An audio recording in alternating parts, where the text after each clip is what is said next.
So మీరు daily జిమ్కి వెళ్తున్నారు కానీ కాంపౌండ్ ఎక్సర్సైజ్లు అంటే ఏంటి, ఐసోలేషన్ ఎక్సర్సైజ్లు ఏంటంటే మీకు తెలియకపోతే ఈ వీడియో లాస్ట్ వరకు చూడండి. నేను మీ Vijay, welcome to fit by Vijay channel.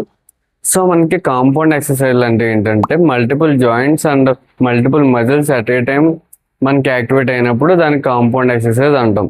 Isolation exercise అంటే మనకి at a time only single joint and single muscle గ్రూపే యాక్టివేట్ అవుతుంది అనమాట.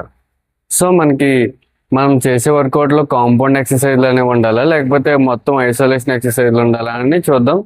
సో మనకి కాంపౌండ్ ఎక్సర్సైజ్లు దేనికి ఉపయోగపడుతుంది అంటే మనకు ఓవరాల్గా పర్టికులర్ 2 or 3 మజిల్ గ్రూప్ని ఒకేసారి హిట్ చేయడానికి యూజ్ అవుతుంది. లైక్ మనం బెంచ్ ప్రెస్ చేసాం అనుకోండి, ఎట్ ఏ టైం మనకి చెస్ట్ యాక్టివేట్ అవుతుంది, షోల్డర్ యాక్టివేట్ అవుతుంది, ట్రైసెప్ యాక్టివేట్ అవుతుంది. మనం మెయిన్ టార్గెట్ చేసేది చెస్ట్.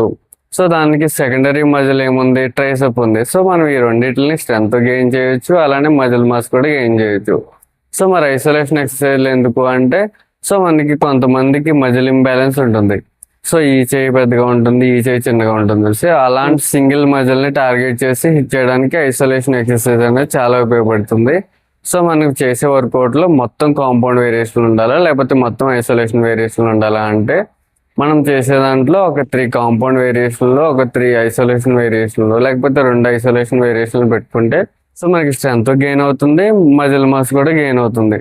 సో మీరు ఎప్పుడైనా సరే చేసినప్పుడు ఒక 3 కాంపౌండ్, ఒక 2 ఐసోలేషన్ పెట్టుకోండి.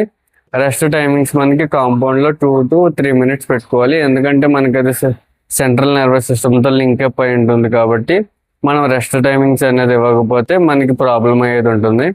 ఐసోలేషన్ చేసేటప్పుడు ఓన్లీ మనం సింగిల్ మజిల్ గ్రూప్ని హిట్ చేస్తున్నాం కాబట్టి దానికి 60 to 90 minutes ఇస్తే సరిపోతుంది. కాంపౌండ్ ఎక్సర్సైజ్కి వచ్చేటప్పటికి మనం చేసే వర్కౌట్ని ఓన్లీ శ్రద్ధ ట్రైనింగ్ చేస్తున్నాం అనుకుంటే 1 to 5 reps అనేవి సరిపోతాయి. లేదు మనం మజిల్ బిల్డ్ చేయాలి అనుకుంటే 8 to 12 reps చేయండి. ఐసోలేషన్కి వచ్చేసరికి 12 to 15 reps ఉంటే సరిపోతుంది. సో మీకు ఈ వీడియో ఇన్ఫర్మేటివ్ అనిపిస్తే మన పేజ్ ఒకసారి చెక్అవుట్ చేయండి. హైపోట్రోఫీకి అండ్ స్ట్రెంత్ ట్రైనింగ్కి డిఫరెన్స్ ఏంటో దాంట్లో డీటెయిల్గా చేసి పెట్టాను. ఇంకా మీకు బిగినర్ సిరీస్ కావాలంటే బిగినర్ సిరీస్ కూడా డీటెయిల్గా చేసి పెట్టాను. సార్ చెక్అవుట్ చేయండి. Thank you.